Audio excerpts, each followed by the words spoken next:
Nós vos adoramos, Santíssimo Senhor Jesus Cristo, e vos bendizemos. Meus caros irmãos, não esqueçam, como eu expliquei ontem, para que vocês entendam, como se organiza o tríduo pascal. É uma pena que, em geral, as pessoas não prestem atenção a isso. Tríduo, 3 dias. Mas a gente só vai entender se lembrar como é que os judeus contam os dias. Para o judeu, o dia não começa à 00:01, como a gente.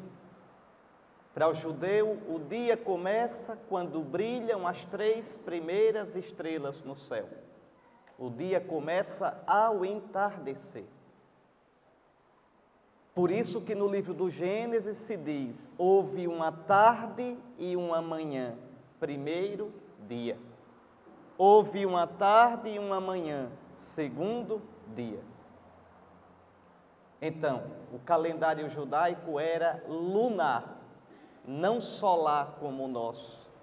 E se começa a contagem do dia na véspera. Isso entrou na liturgia cristã, ainda deixou alguns rastros. Por exemplo, todas as solenidades começam na véspera. Por que na véspera? Pelo costume judaico. O domingo começa ao entardecer do sábado. Vejam, isso é um costume judaico que entrou na nossa liturgia. Então, qual é o primeiro dia do tríduo? A quinta sexta-feira santa.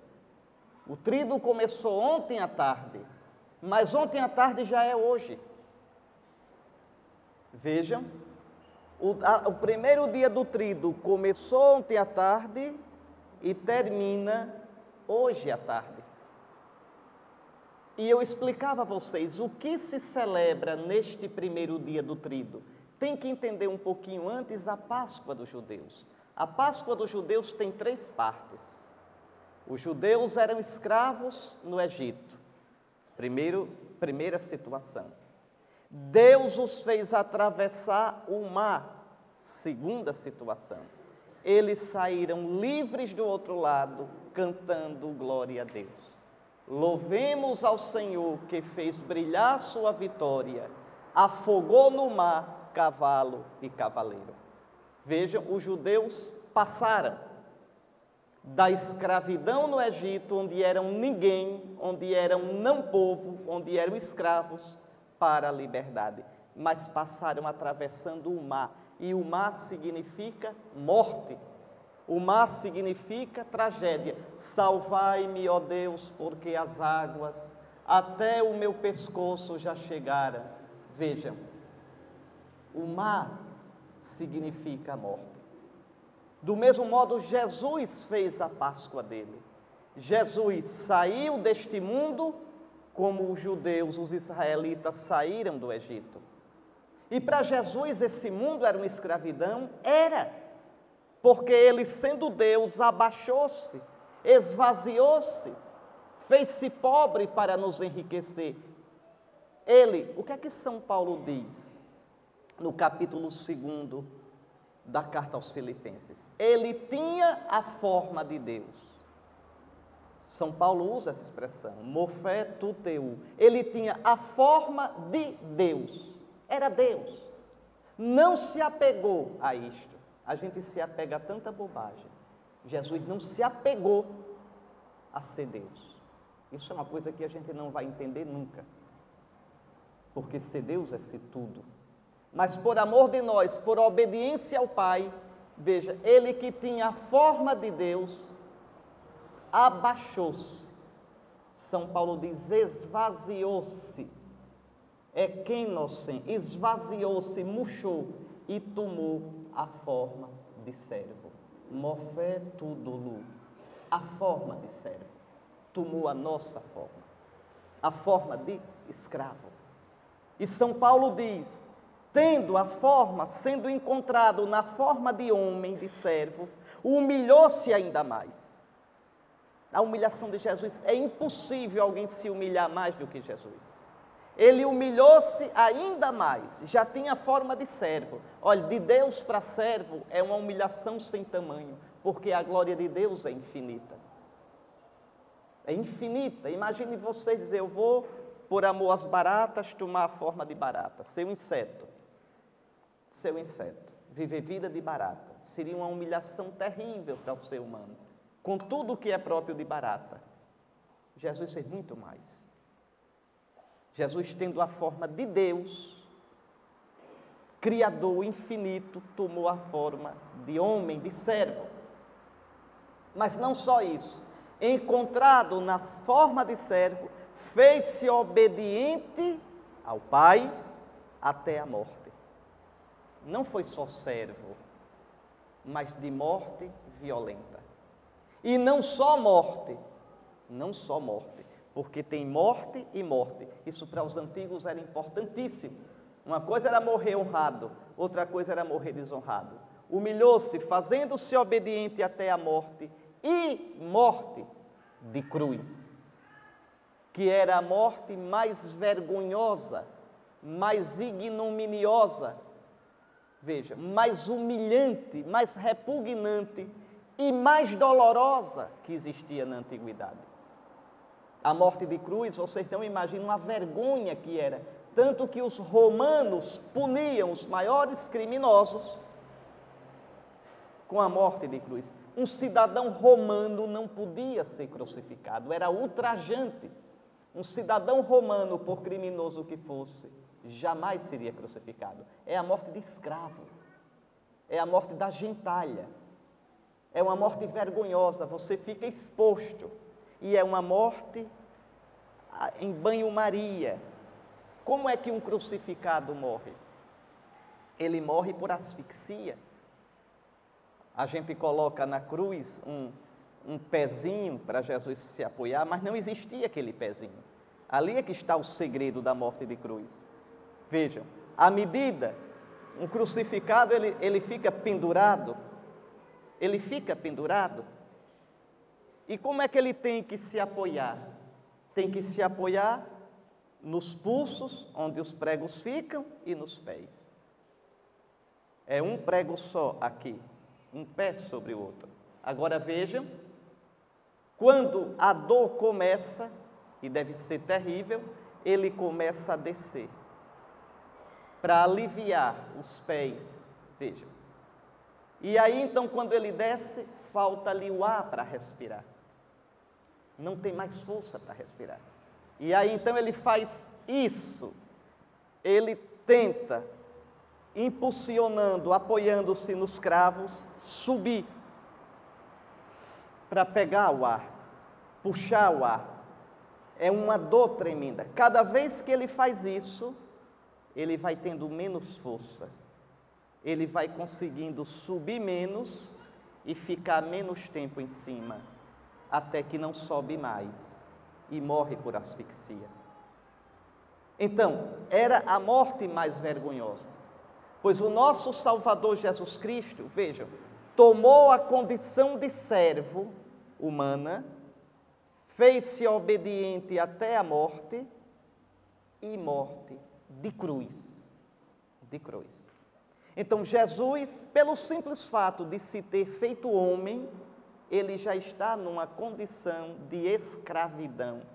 Tanto que Jesus, se não morresse na cruz, morreria de doença ou morreria pela idade. Ele não tinha como escapar da morte, porque ele se fez mortal. Ele teve tudo que nós temos, menos o pecado. Não diminuam nunca, não desbotem nunca a verdade da humanidade de Jesus. Ele viveu tudo o que nós vivemos no nosso corpo, na nossa psicologia. A diferença é que ele não tinha as desarrumações psíquicas que nós temos, marcas do pecado. E ele viveu tudo o que nós vivemos na sua alma: solidão, medo, tristeza, angústia. Ter que se abandonar nas mãos de Deus sem saber tudo. Lembre o que diz o Evangelho. Ele cresceu em estatura, em sabedoria e em graça. em tudo semelhante a nós, menos no pecado, porque o pecado não é humano. Se o pecado fosse humano, ele também teria assumido o pecado. Mas o pecado é desumano. Quando Deus nos criou, não nos criou com o pecado.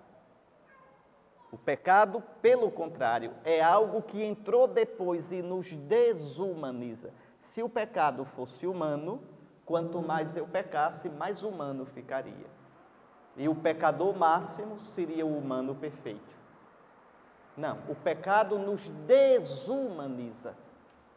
O pecado, tanto que vocês sabem por experiência, quando não combatem o pecado é como um ente que vem a nós e se apodera de nós, como uma força que me escraviza. A ponto de São Paulo dizer em Romanos 7, veja, eu não faço o bem que quero e faço o mal que não quero. Quem me livrará deste corpo de morte, desta situação de pecado? Então vejam, Jesus é mais humano que nós, porque Jesus não tem o pecado que nós temos. Mas sem ter o pecado, ele vivendo no meio de uma humanidade pecadora, num mundo marcado pelo pecado, ele sofreu as consequências do pecado. Do pecado. A ingratidão, a incompreensão, a traição, os cansaços da vida, a complexidade de viver. Ele enfrentou tudo isso. Então, como os israelitas estavam no Egito, na escravidão, Jesus estava na escravidão deste mundo. Jesus veio para um mundo de pecado. Jesus se fez solidário conosco. E isso é consolador. É importante entender que a vida que você tem, com todas as dificuldades, com todos os desafios, o nosso Salvador assumiu. Foi traído, foi incompreendido, enfrentou a solidão. Jesus foi um homem só. O povo não entendia, seus parentes não entendiam, dizia que ele enlouqueceu, queria levá-lo na marra para casa. Os 12 não entendiam, Jesus vai dizendo na frente que vai para a cruz e os 12 vão atrás discutindo quem é o maior. Jesus foi sozinho. No fim está sozinho no horto, pede aos 3 preferidos dele que venham rezar com ele, os 3 vão dormir e o deixa sozinho. Então não conseguem entrar. E Jesus foi só. E grita pelo Pai e o Pai não responde, se cala. Então vejam, Nosso Senhor não nos apresenta uma vida mascarada. Nosso Senhor nos apresenta a vida em toda a sua dramaticidade. E Ele viveu isso. É um consolo enorme para a gente. O Filho de Deus viveu o drama humano. A morte de Jesus não é uma morte bonita, posuda. Não, é uma morte angustiada.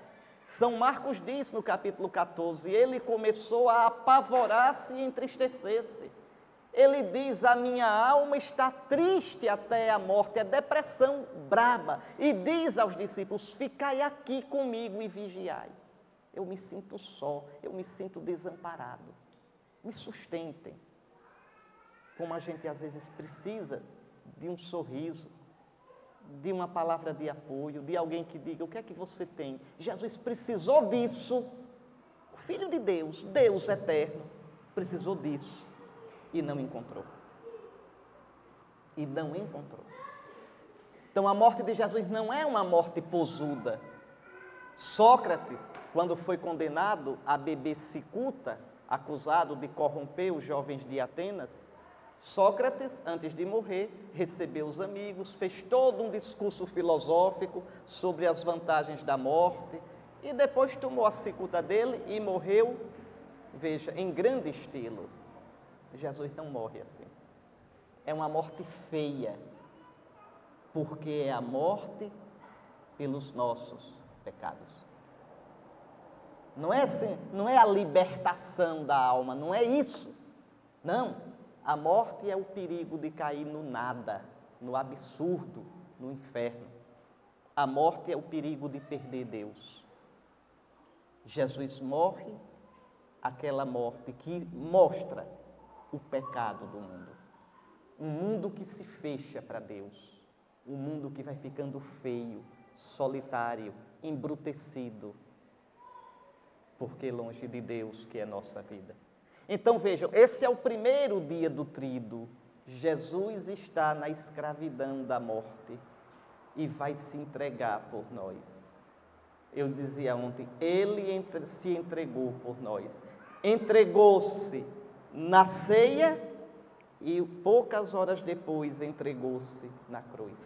É a mesma entrega, uma carnalmente, materialmente e a outra liturgicamente. Aqui vocês veem que a liturgia cristã é cheia de realidade. O que ele fez na cruz, fez na ceia. Na cruz, repito, na materialidade da entrega. Na ceia, na verdade simbólica dos gestos, dos ritos, dos símbolos, das palavras. Tomai é o meu corpo, e ele quebra, rasga o corpo. Bebei é o meu cálice, e ele se derrama nos lábios dos seus discípulos. Fazei isto como memorial de mim. Então este é o primeiro dia do tríduo. A gente está no primeiro dia desde ontem à tarde. Nós não estamos no segundo dia do tríduo, estamos no primeiro.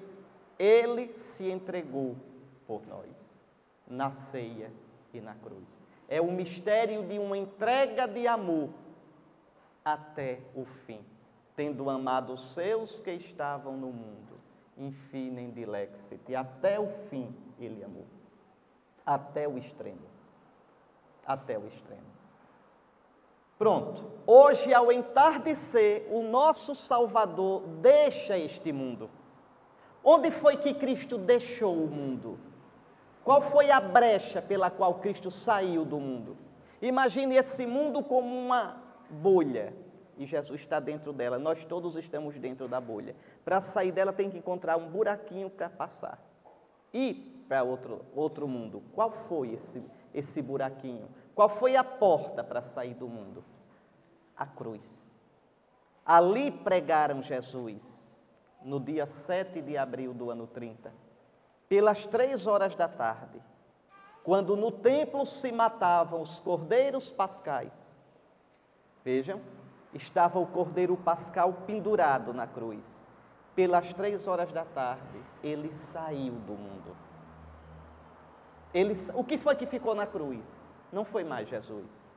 Pregaram Jesus na cruz, desceram da cruz o cadáver de Jesus. Atenção, Jesus não desce da cruz. Tiram um cadáver não é uma pessoa. Atenção para isso, são coisas que a gente tem que entender. E Jesus, onde está? O corpo dele, o cadáver dele vai ser descido da cruz e colocado no túmulo. Mas a alma humana de Jesus, igualzinha a nossa, a alma que se angustiou, que ficou triste até a morte, que teve medo, onde está a alma humana de Jesus? Na mansão dos mortos.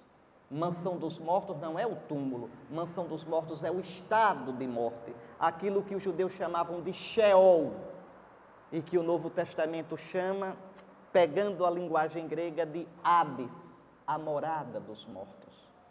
A situação de morte, a situação que nós vamos experimentar. Só que o Senhor nos arranca de lá, porque para isso Ele veio. A gente não fica no Hades mais, acabou-se, Ele nos arranca. Mas Ele entra, veja, então, aí Jesus entra, prestem bem atenção, que aqui é o segundo dia do tríduo, que começará hoje à tardinha. Jesus entra no mar da morte. É o que a gente vai celebrar no anoitecer de amanhã para depois, o terceiro dia do tríduo. No meio da noite, a vigília pascal não pode ser celebrada com o sol. Vejam, depois que o sol se esconder, no meio da noite, a gente vai ver o círio aceso. Círio virgem, novo. porque simboliza o Cristo, novo Adão, nova criatura, o homem novo. E no meio da noite a gente vai escutar: eis a luz de Cristo. A mesma coisa que houve naquele domingo da ressurreição. Na escuridão do Sheol, do Hades, da mansão dos mortos, das trevas, Deus soprou o seu Espírito e ressuscitou Jesus dentre os mortos. Jesus atravessou o mar da morte e saiu do outro lado. Jesus não voltou a esta vida. A esta vida Lázaro voltou e morreu depois. O filho da viúva de Naim voltou e morreu depois. A filha de Jairo voltou e morreu depois. A esta vida Elias fez voltar um jovem, filho de uma mulher que o hospedava. Isso não é ressurreição, no sentido teológico profundo.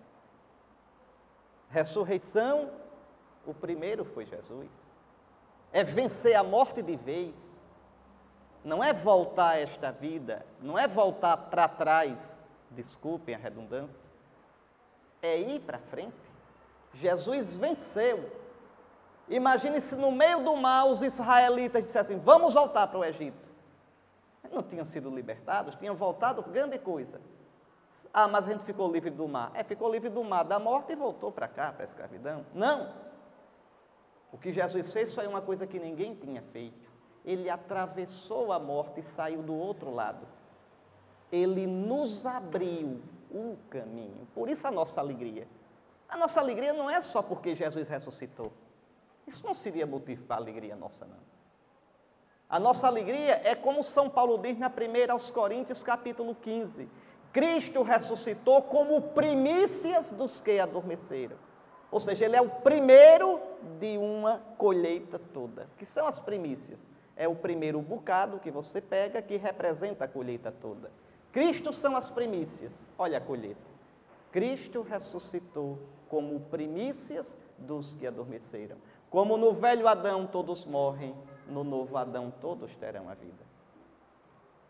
Vejam, nós somos um povo que vai atravessando o mar da morte. Cada cristão que sai desse mundo, ele não sai para ficar na morte. Ele sai para atravessar o mar da morte e ir para a vida do Pai. Em Cristo e com Cristo ressuscitará. Eu sou a ressurreição. Quem crê em mim, ainda que esteja morto, viverá. Então é isto o tríduo pascal. Ontem à noite e hoje até o entardecer. Primeiro dia, ele se entregou até a morte. Do entardecer de hoje até o entardecer da manhã, o sábado santo, ele entrou na morte, ele experimentou a morte, a humilhação da morte, ele ficou na morte.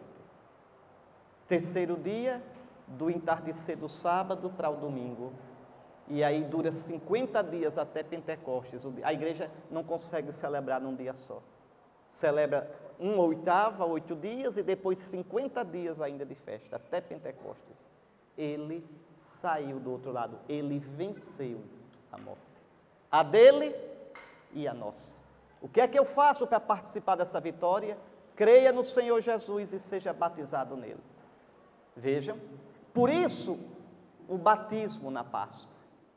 Vejam, escravos do pecado, mergulhando na água do batismo, tem que ter esse mergulho no mar da morte e no mar da água batismal. Aquela água cheia do Espírito Santo, como a do Mar Vermelho.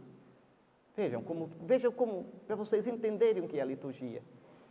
Como Deus soprou na água do Mar Vermelho o vento siroco, o padre estende a mão e pede que o Espírito de Cristo abençoe aquela água. E você é mergulhado, é lavado naquela água. Você passa pela morte com Cristo e sai cristão, sai unido a Cristo para caminhar para a vida eterna.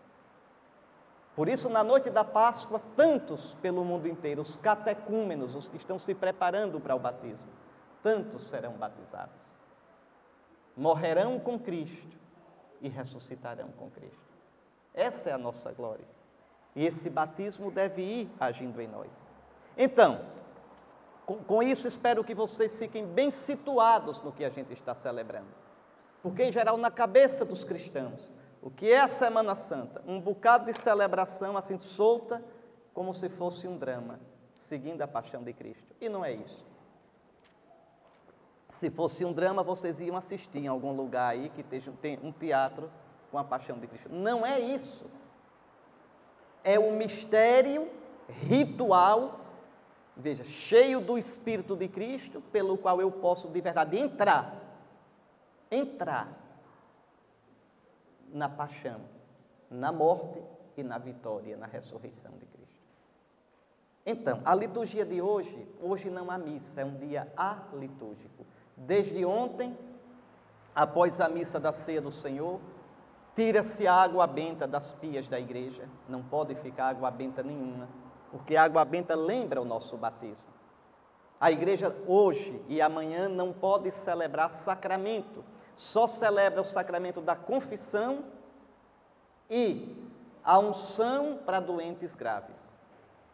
Pronto. Nenhum outro sacramento. Não pode celebrar missa, não pode fazer casamento, nada da bênção de inauguração, nada. Vejam, desde a missa na ceia do Senhor ontem, vocês viram que na hora do glória tocou-se o sino.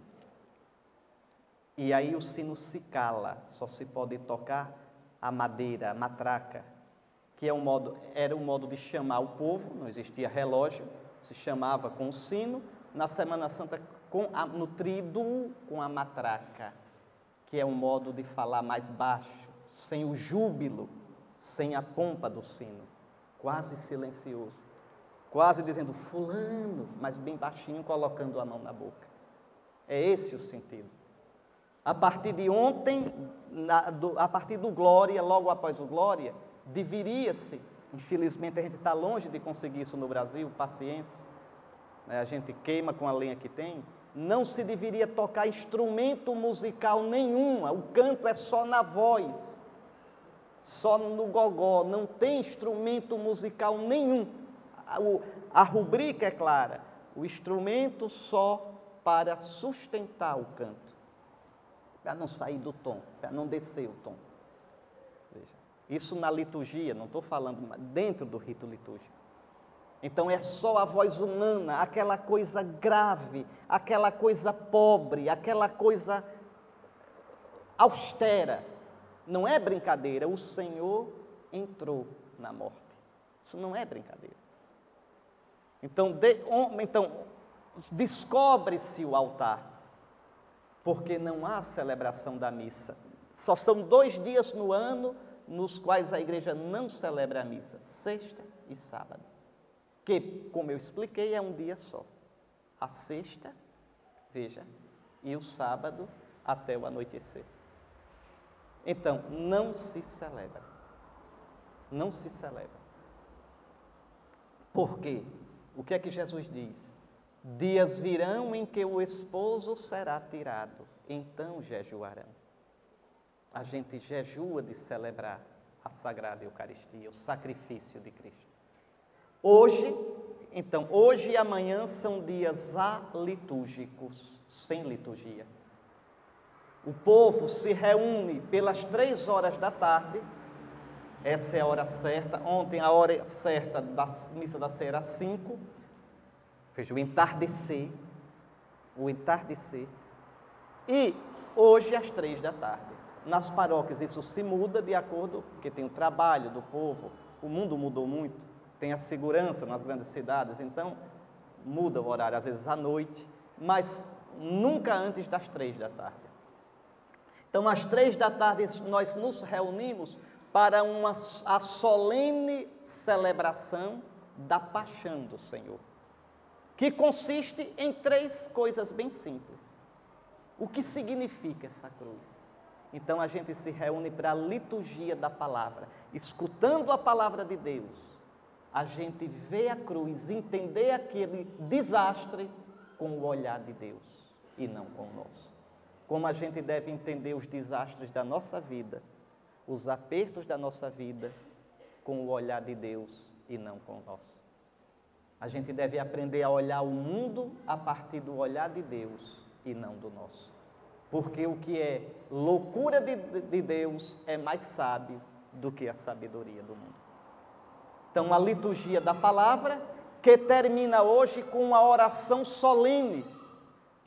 Solene, os cristãos, como que aos pés da cruz, intercedem pela humanidade toda, pelo Papa, pela Igreja, pelos bispos, pelos que não creem em Cristo, pelos que não creem em Deus, pelos irmãos nossos separados da unidade visível da Igreja de Cristo, que é a Igreja Católica.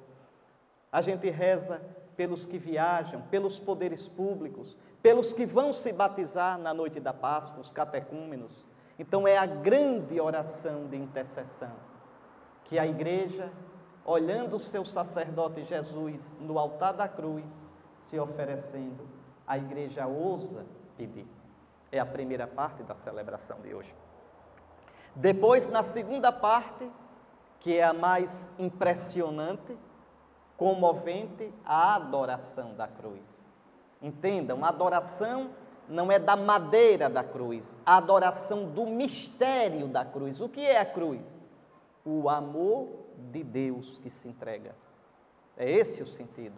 E hoje, o amor de Deus que se entrega é personificado, é materializado na cruz. Três vezes, pela boca do ministro sagrado, a Igreja vai dizer uma coisa escandalosa. 3 vezes. Ela vai levantar a cruz, descobrindo-a pouco a pouco, e vai dizer: eis a árvore da cruz, eis a madeira da cruz, do qual pendeu a salvação do mundo. O lenho. Mas como pode a salvação vir de um desastre desse? Como pode a salvação vir de uma derrota? De um desastre, de uma injustiça dessa? A gente só pode fazer o que a gente vai fazer. Se ajoelha e diz: vinde, adoremos. Vejam, vinde, adoremos. 3 vezes, cada vez um tom mais alto. É o anúncio da Igreja. Na noite da vigília, 3 vezes, no mesmo lugar onde o ministro disse: eis o lenho da cruz, ele vai dizer: eis a luz de Cristo. Vejam, o lenho se tornou luz, a morte se tornou vida, a derrota se tornou vitória. Vejam a lógica de Deus. Vejam como a liturgia nos coloca no coração do mistério. E a gente canta, depois, ao beijar a cruz, a gente canta os lamentos do Senhor, que são impressionantes. O Senhor diz: eu só te fiz o bem, meu povo. Por que fizeste isto comigo? Por que rompeste a aliança? Por que pagaste, bela vinha eu te plantara, tu plantaste a lança em mim. Águas doces eu te dava, foste amargo até o fim. Por que fizeste isso? E aí se mistura a história de Israel, o antigo povo, e a história da Igreja, o novo povo, a nossa história. Meu povo, por que fazes assim comigo?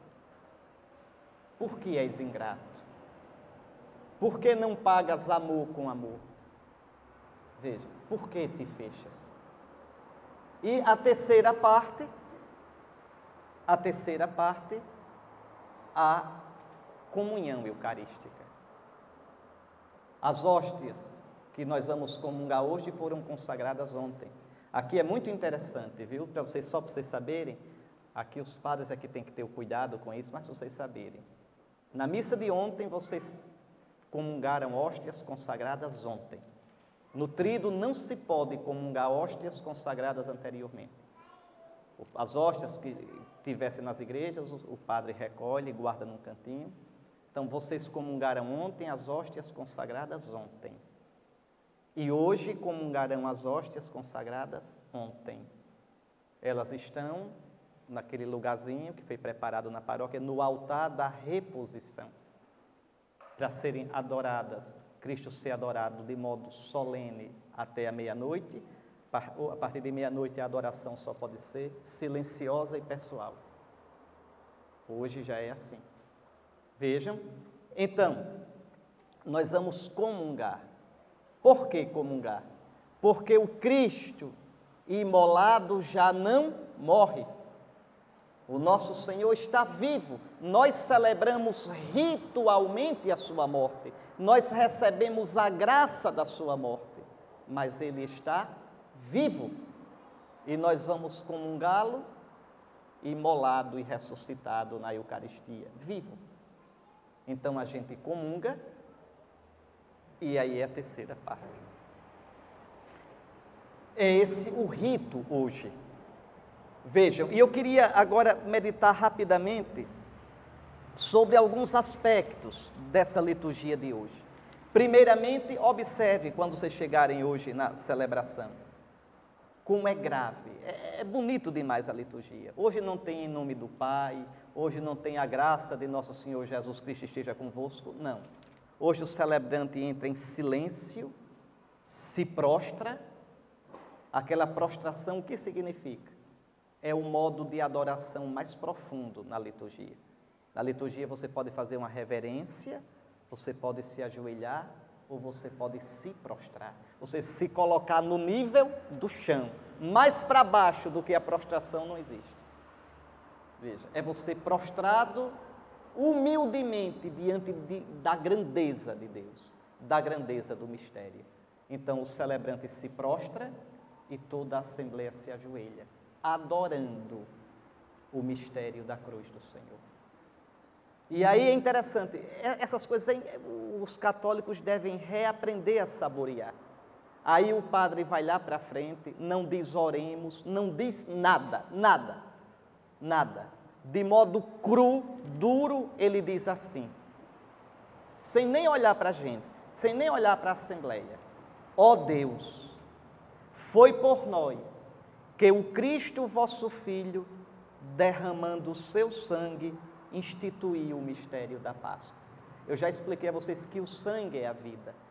Derramar o sangue quer dizer, eu me derramar, eu me dar todinho. Vejam a nossa Páscoa. É Cristo se dando todo. É Cristo tendo sua vida arrancada de modo tão violento. Ó Deus, foi por nós que o Cristo, vosso Filho, se derramando, se quebrando, se gastando, instituiu o mistério da Páscoa. Lembrai-vos sempre de vossas misericórdias. O que vós fizestes, Deus Santo?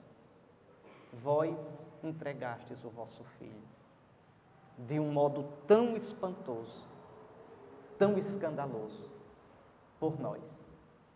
Veja, por nós.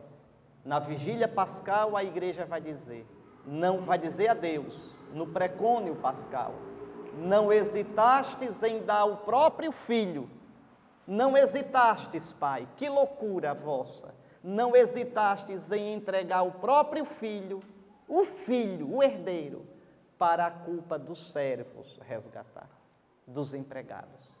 Quem já viu? Dar um filho em resgate pelos empregados. Quem já viu? Os empregados todinhos não merecem um filho, pois o Pai deu. Lembrai-vos então das vossas misericórdias, é no plural, porque é uma misericórdia inesgotável. E santificai-nos pela vossa constante proteção. E que termina a oração de um modo ríspido. Não é por nosso Senhor Jesus Cristo, vosso Filho, na unidade de nada. Por Cristo nosso Senhor. Amém. Então veja, a liturgia é concisa, quase que seca, quase que rude no dia de hoje. E aí então a gente vai ouvir, e espero que vocês ouçam logo mais à tarde, com os ouvidos do coração. A primeira leitura é do 4º cântico do servo sofredor. Vocês sabem que o profeta Isaías, em 4 poemas, fala de um personagem misterioso, um servo de Deus que deveria vir e ser humilhado, ser derrotado, morrer de modo vergonhoso pela salvação, de Israel e da humanidade. São 4 cânticos. Durante essa semana a gente já ouviu 3, segunda, terça e quarta-feira. Cada dia a primeira leitura da missa foi um canto. Hoje é o 4º cântico, o mais impressionante de todos. Os judeus ainda hoje não sabem direito quem é esse servo. Veja, nós cristãos sabemos. Porque na cabeça dos judeus, esse servo não é o Messias. O Messias é glorioso e esse servo é homem de dores. Escute, cristão, e você descobre quem é esse servo. Olhe como Deus apresenta. Eis o meu servo. Já é Deus mesmo mostrando. Eis o meu servo. Veja, eis que o meu servo será bem-sucedido.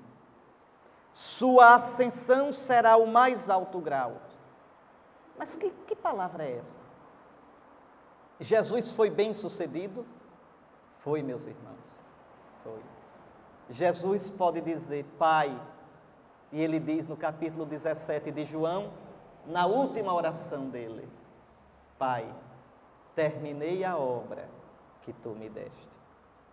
Que coisa, terminei a obra. Vejam, e antes de entregar o Espírito, ele vai dizer, está consumado.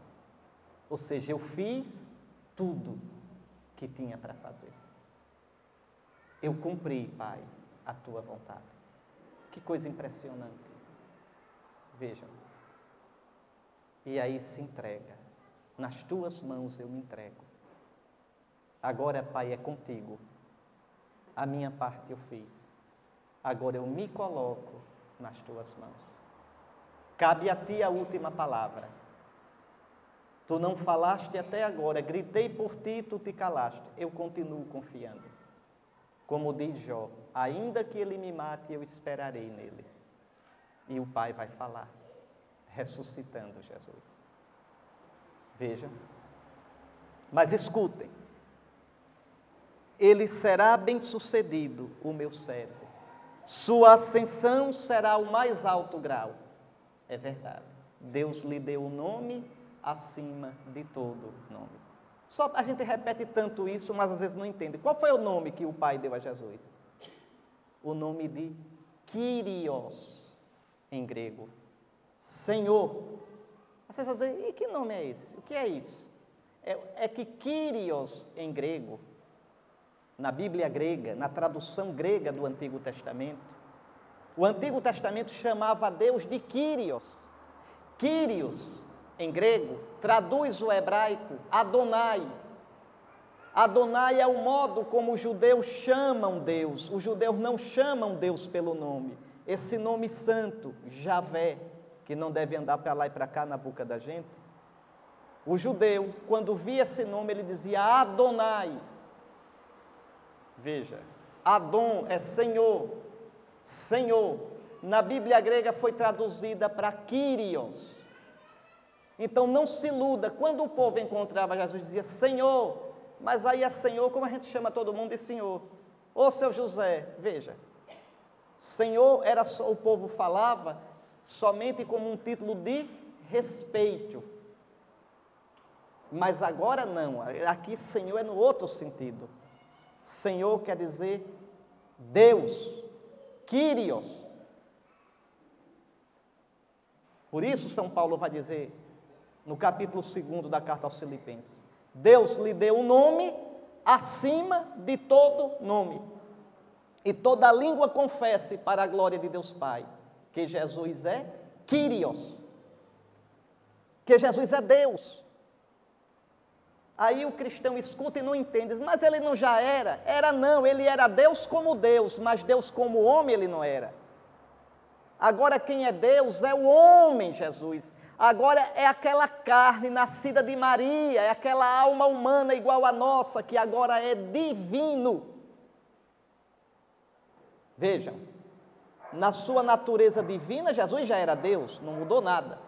Mas é a natureza humana que ele tinha igual a nós, que ele recebeu de nós no ventre de Maria. A natureza humana que se cansou, que teve medo, que se angustiou. É isso que agora Veja, um da nossa raça, um igual a gente, é Deus. Veja, que o verbo era Deus, sempre foi. Mas que Jesus de Nazaré, o verbo feito carne, seja Deus agora. Veja, que dentro da Trindade tem alguém com dente, tá certo? Com cabelo, que seja divino. Isso foi com a ressurreição de Cristo. E lembrem, já disse hoje, ele ressuscitou como primícias. Onde eu estiver, Pai, eu quero que eles estejam. Não sei se vocês se lembram de um detalhe. Jesus nunca nos chama de irmãos. Nunca chamou os discípulos de irmãos. Depois que ele ressuscita, ele diz logo às mulheres: ide dizer aos meus irmãos, conquistei todos pela minha morte e ressurreição.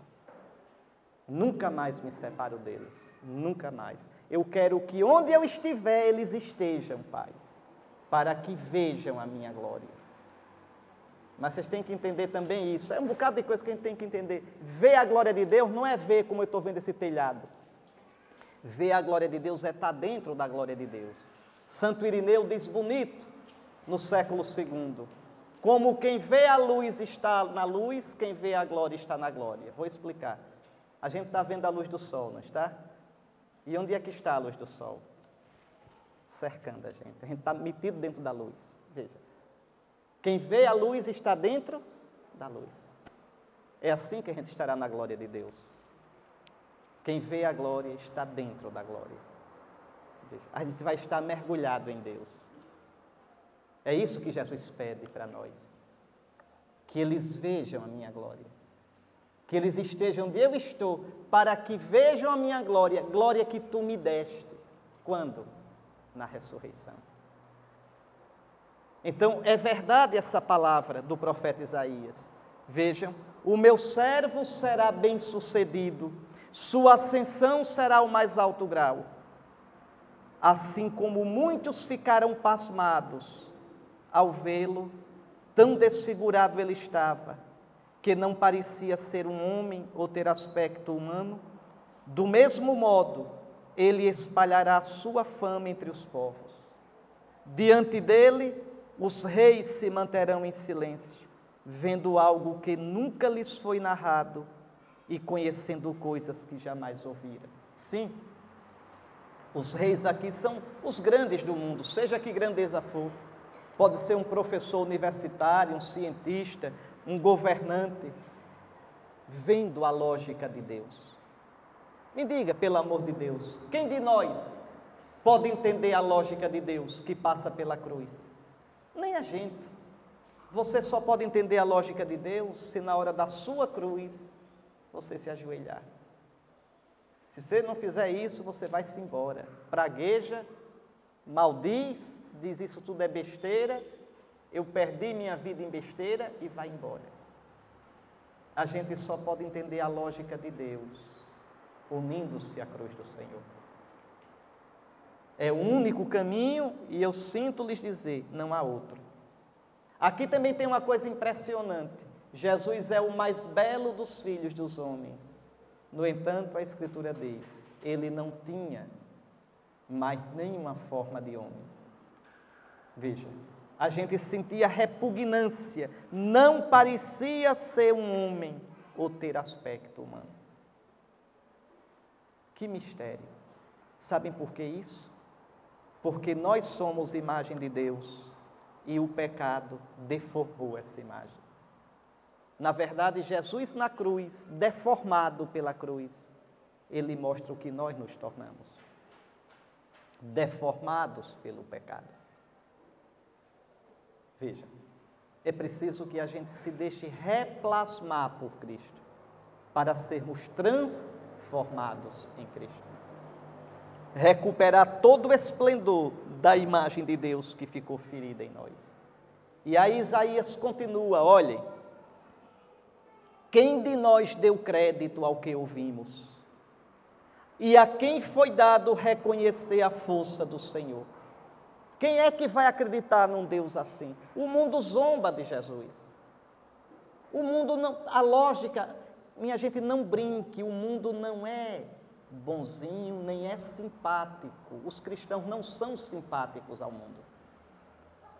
A gente é tolo achar que o mundo está de braços abertos para a gente. Jesus preveniu, o mundo vos odeia. E odiou a mim. Jesus disse, o que é odiar? Odiar no sentido bíblico é não querer bem. O mundo não nos estima, nós somos os chatos. Nós somos aqueles que vêm lembrar o mundo coisas que o mundo não quer de modo nenhum aceitar. Não se iludam com isso. Porque, veja, olha, sejam espertos, pelo amor de Deus. Veja, a gente aceita a cruz com repugnância. A gente, para aceitar a cruz, tem que brigar a vida todinha para se converter, que a gente quer fugir dela o tempo todo. A gente que é cristão, a gente que ama o Senhor, e vocês esperam que os de fora aceitem isso assim brincando. Me diga, que juízo é esse da gente? A cruz não é lógica, o caminho da cruz não é o caminho natural. O caminho natural é o cair fora, é escapar, é salvar a minha vida. O caminho natural é o que vocês vão escutar hoje. Os 12 fugiram. Só deixaram mesmo, foi a marca do beijo da traição, aí foram embora. Está vendo? É interessante que no Concílio Vaticano II se discutia muito sobre um assunto, vocês não ouviram falar muito nisso, sobre a colegialidade episcopal. Quer dizer, é assim, só para vocês entenderem. Como os apóstolos eram um colégio, quer dizer, um grupo de 12, tendo Pedro como cabeça, os bispos são um colégio, o colégio episcopal, sucessor dos apóstolos, tendo o bispo de Roma, o Papa, como cabeça. Aí tinha um cardeal, o cardeal Joseph Siri. Joseph Siri não gostava muito dessa história. Aí ele, abusado, disse assim, me mostrem no Novo Testamento uma única vez que os apóstolos tenham agido como colégio, como grupo. Eles, porque eu só conheço uma. Só uma vez os apóstolos agiram todos juntos. Foi quando correram e deixaram Cristo sozinho. Vejam. E essa é a nossa tentação. Correr e deixar Cristo sozinho. Na hora da humilhação, na hora do sofrimento, pegar a cruz e esconder. Colocar no bolso ou por dentro da camisa. É um jeito de dizer, não conheço esse homem. Eu não tenho parte com ele. A cruz não é lógica. Nem para a gente, nem para o mundo. Quem acreditou, veja, naquilo que ouvimos, que o Filho de Deus, que o Messias seria crucificado. Quem engole isso? Eu insisto, querem fazer experiência do que é o escândalo da cruz?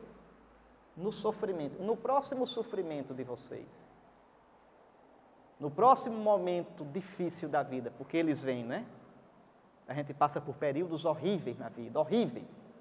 Pois bem, quando tiverem assim, no próximo período que vocês estiverem assim, se acabando, chorando, vendo tudo fechado, vocês olhem para a cruz e digam, Senhor, é isso, né? Veja, e vê se vocês gostam daquilo. A cruz a gente suporta e abraça por amor de Jesus, como Jesus abraçou a dele. Então não esperem, veja, a lógica de Deus o mundo não aceita. Não aceitará nunca, porque para aceitar Cristo tem que existir uma coisa chamada conversão. Isso é para mim que sou bispo, isso é para vocês. Ninguém aceita Cristo, que beleza, que lindo, nada, Jesus faz, convertei-vos. Se é beleza, se é lindo, deixe seu pecado, deixe sua vida do seu jeito e venha viver do meu jeito. E aqui a porca torce o rabo. Aqui, muitos balançam a cabeça e dizem, não, essa palavra é dura. E Jesus não muda, não dá desconto nem faz abatimento. Olha e diz: vós também quereis ir embora. Então esse é o Evangelho, não existe outro, outro é mentira. Não existe Evangelho bonzinho, mansinho, simpático. Não existe. Existe um Jesus que me diz: o reino chegou. Olha o reino na cruz, olha o reino na glória. E depois diz: convertei-vos e crede nesse Evangelho.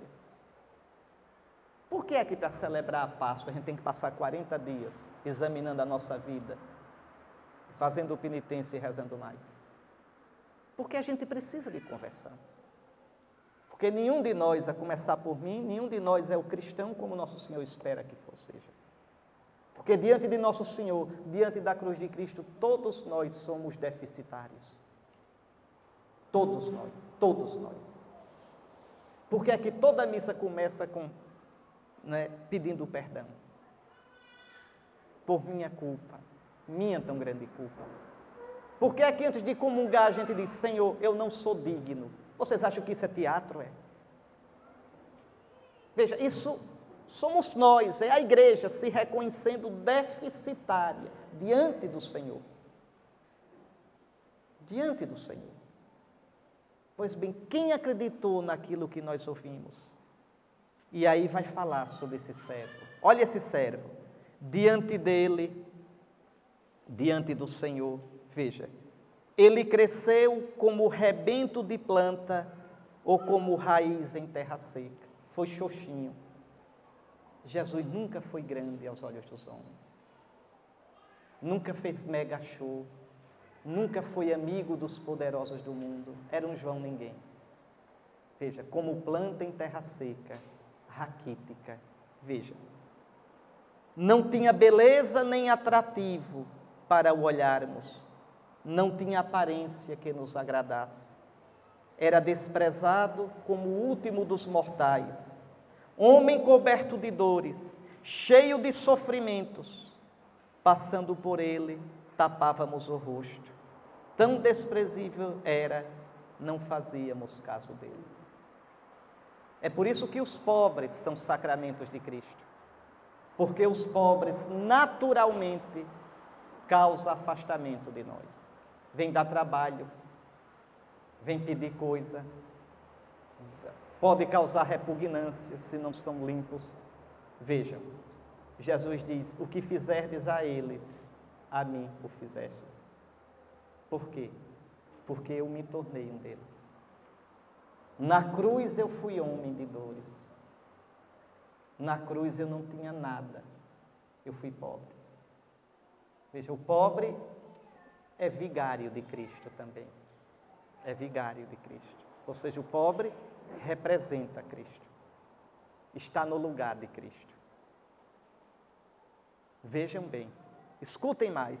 Por isso mesmo, no Tríduo Pascal, é imprescindível que a gente lembre de fazer algo pelos pobres.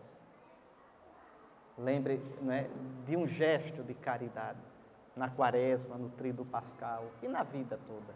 Bom, a verdade é que ele tomava sobre si as nossas enfermidades e sofria ele mesmo as nossas dores. E aí as feridas todas. Olhe o seu coração. Você não é o que gostaria de ser. Seus sentimentos não são tão bonitos como você gostaria e como você parece ser. Quantos pensamentos sujos, de tantos modos. Quantos desejos descontrolados, desarrumados. Quantos sentimentos desencontrados. Nós somos isso. Ele tomou sobre si mesmo as nossas dores. Como seria bom que hoje a gente procurasse não se mascarar diante de Deus, mas ter a coragem de se olhar com toda a nossa pobreza, com todas aquelas coisas que a gente preferiria esquecer, nem se lembrar que tem, e lembrar que tudo isso o Senhor tomou sobre si naquela cruz. Como seria bom que hoje a gente dissesse: eu te entrego essas coisas, Senhor. Eu te entrego. E me proponho a deixar que tu me laves com teu sangue. Que tu me purifiques com o fogo do teu Espírito, o fogo do amor com o qual tu te entregaste. Como seria bom. Como seria bom. Pois bem, mas ele foi ferido por causa de nossos pecados, esmagado por causa de nossos crimes. A punição a ele imposta era o preço da nossa paz, e suas feridas o preço da nossa cura. É por isso que no domingo da ressurreição vocês vão ouvir: Jesus entra, diz: a paz. Vejam, a paz de Deus eu vos trago, e mostra as mãos e o lado. Olha aqui, o preço da nossa paz está aqui. Vejam, foi a sua ferida. Veja, a punição a ele imposta era o preço da nossa paz, e suas feridas o preço da nossa cura. Ele nos mostra o preço. Olha aqui a paz de vocês, o que me custou. Todos nós vagávamos como ovelhas desgarradas, cada qual seguindo o seu caminho. E isso a gente vê hoje no mundo atual. À toa, cada um na sua doidice, cada um no seu pecado, cada um nas suas doutrinas malucas, essa maldita teoria de gênero, essa ideologia maldita de gênero, a destruição da família, é aberração atrás de aberração, cada um seguindo o seu caminho, como ovelhas desgarradas.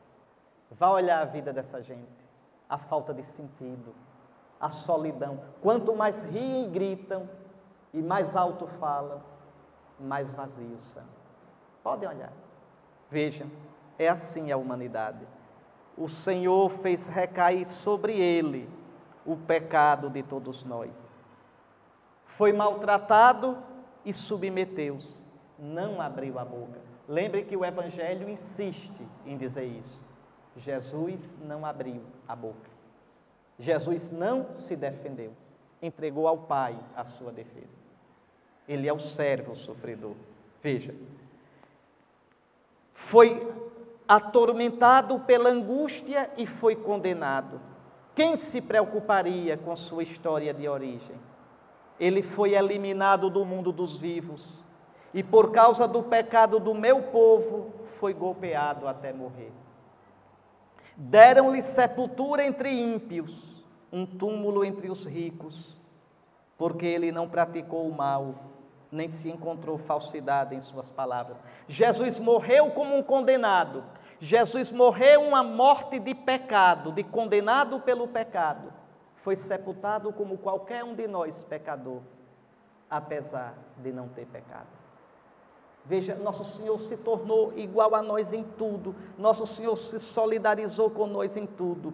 Olhe que frase. O Senhor quis macerá-lo com sofrimentos, oferecendo sua vida em expiação, ele terá descendência duradoura.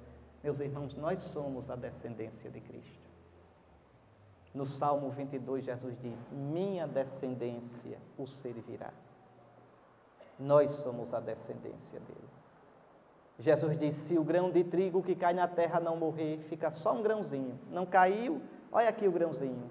Mas se cair na terra e morrer, dá fruto. Olha aqui o fruto. Ele é o grão de trigo, caído por terra, macerado, enterrado. Quantas espigas deu, quantos grãos ele gerou. Nós somos a herança de Cristo, sem merecer. Sem merecer. Nenhum de nós merece. Nenhum de nós merece o nome de cristão. Nenhum. No entanto, nós somos cristãos. E quantas vezes vivemos como pagãos? Pensamos como pagãos. Aplaudimos o que os pagãos fazem. Quantas vezes? Quantas vezes? E olhe de onde nós viemos. Olhe de quem nós somos frutos. Por esta vida de sofrimento alcançará a luz. e uma ciência perfeita. Quer dizer, o Filho, veja, São Lucas tinha dito no capítulo 2 que Jesus crescia no conhecimento de Deus Pai, crescia em graça, tudo isso como homem. E agora na cruz, ele chega ao conhecimento perfeito de Deus. Querem conhecer o Senhor? Suportem o sofrimento pelo Senhor. Enquanto a gente não sofre pelo Senhor, a gente não conhece o Senhor. É um conhecimento só teórico. Eu só conhecerei o Senhor pelo que eu sofri pelo Senhor. Aí é que está. E aí veja o que Deus diz: meu servo, o justo, quer dizer, o santo, fará justos, fará santos inúmeros homens, carregando sobre si suas culpas. Por isso, olha o que Deus diz: compartilharei com ele multidões. Deus o Pai diz: eu darei ao meu servo multidões. E ele repartirá suas riquezas com os valentes seguidores, pois entregou o corpo à morte, sendo contado como um malfeitor. Ele, na verdade, resgatava o pecado de todos e intercedia em favor dos pecadores. Está aí, meus irmãos.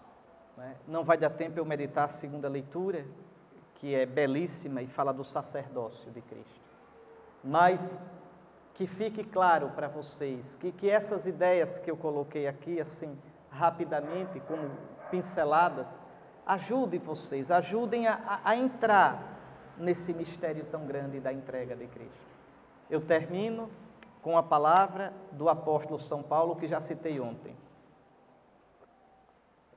com a exortação dele, na segunda carta a Timóteo. Lembra-te de Jesus Cristo, ressuscitado dentre os mortos. Veja, ele morreu, ressuscitado dentre os mortos. Fiel é esta palavra: se com ele sofrermos, com ele reinaremos. Não tenham medo de sofrer com ele. Se com ele morrermos, com ele viveremos. Nós vivemos num mundo frouxo. Nós somos uma geração de cristãos, uma geração generosa. E aqui eu falo agora sobretudo para os jovens, meus irmãos mais novos. Eu acho lindo em vocês, jovens, a generosidade. A generosidade. É lindo em vocês, topam tudo. Veja, vocês são generosos. Vocês têm a maior facilidade de dizer, com toda a sinceridade do coração: Senhor, eu darei a minha vida por ti. Mas vocês são frouxos. São frouxos. Vocês são como Pedro. Vocês, com a geração, os jovens de hoje são assim, são uma coisa linda de generosidade, mas não persistem, não têm perseverança. Quando vem a aprovação ela vem a conta-gotas, no dia a dia, nas pequenas coisas. Muitos correm e vão-se embora. Vejam, querem ver uma coisa? O Brasil nunca teve tantos jovens querendo ser padre. Nossos seminários estão cheios. Existem dioceses que não têm vaga no seminário. Veja. Mas quantas vezes padre com 2, 3 anos de ordenado, menininho novo, larga tudo e vai-se embora? O que tem de jovens nessas comunidades de vida, de aliança, nessas novas congregações, e gostam das mais severas, é lindo. Eu mesmo me encanto com isso. Tem uma vida de pobreza, de doação, lindo. Mas eu fico olhando e rezando e me perguntando: até quando suportarão? Porque é quem perseverar até o fim que será salvo. É quem tiver a coragem de ir morrendo. Hoje vocês são jovens. Eu quero ver quando estiverem velhinhos, já com dores nas juntas, já sem poderem fazer o que faziam. alquebrados pelo tempo, enrugados. Eu quero ver se nos olhos de vocês, velhinhos, ainda haverá aquele brilho quando falam de Jesus. Vocês ainda dirão, velhinhos, eu sei em quem acreditei. Eu sei a quem eu entreguei a minha vida. Eu sei em quem eu coloquei a minha esperança. Eu sei. Ele não me decepcionará. A nossa geração precisa de perseverança. Nossa geração precisa entender que o amor verdadeiro morre pelo amado. E que um amor que não tenha coragem de morrer pelo amado não é digno do nome de amor. Não chamem de amor. Chamem de emoção, de folia, de paixão, do que quiserem. Mas não chamem, não brinquem com essa palavra, amor, porque Deus é amor. O amor, vocês querem ver o que é? Olhem o Cristo na cruz. Vocês querem entender as consequências do amor, os caminhos do amor? Olhem o Cristo na cruz. Então, eu peço isso a vocês, sobretudo aos jovens. Eu digo isso a vocês. Veja, eu já fui jovem como vocês. E sonhava em ser feliz. O maior medo da minha vida, quando era jovenzinho, era passar pela vida sem viver a vida. Era passar pela vida sem curtir a vida. Era passar pela vida sem saborear, sem viver o que a vida pode dar. O meu medo era viver uma vida que não valesse a pena. A vida é preciosa demais para a gente vivê-la com futilidade. Era uma coisa que pedia muito, tinha uma oração, eu já disse isso algumas vezes. Eu era aluno marista, a gente tinha sempre um momento de oração na capela antes das aulas, e tinha lá na capela para a gente pegar uma oração pelas ocasiões. E tinha uma frase que sempre me comoveu: Senhor, que eu empregue a minha vida numa causa que vale a pena. E isso me azucrinava o coração. Como eu vou empregar a minha vida de modo que ela valha a pena? De modo que ela não seja uma ilusão. Uma ilusão. Ah, fui famoso, um jogador famoso, um ator famoso. Famoso na fama dos outros, na ilusão dos outros, numa imagem de marketing, uma bolha. Às vezes terminam se suicidando ou se drogando porque não suporta, porque sabem que vivem uma mentira. Uma mentira. Senhor, uma causa que vale a pena. Não é que os outros me elogiem. O elogio dos outros não dura quando você tranca a porta do seu quarto e se olha no espelho. Uma causa que vale a pena é uma causa que dê paz ao seu coração. Uma causa que vale a pena é uma causa que só faça com que você saiba, se sinta que vive na verdade. Eu empreguei minha vida naquilo que realmente é a verdade. Ainda que todo mundo me contestasse, ainda que todo mundo me criticasse, eu estou em paz porque eu sei que estou no que vale a pena, na verdade. Essa era a minha angústia, nos meus 14, 15, 17 anos. Muito bem. Hoje eu não sou mais jovem. Tenho 51. E eu digo a vocês, jovens, agora com os cabelos brancos, eu lhes digo, não tenham medo. Não tenham medo de perder a vida por Jesus. Ele é a causa que vale a pena. Ou melhor, ele é a única causa que vale a pena. A única. Mas é preciso perder a vida por ele. Perder. Dói. Dói. Mas quem tudo dá a Cristo, como dizia o Santo Padre Bento XVI, ao jovem, no dia da abertura do pontificado dele, quem tudo dá a Cristo não perde nada e ganha tudo. Isso era um velhinho de 78 anos, dizendo, de cabelinho branco já, que tinha perdido tudo.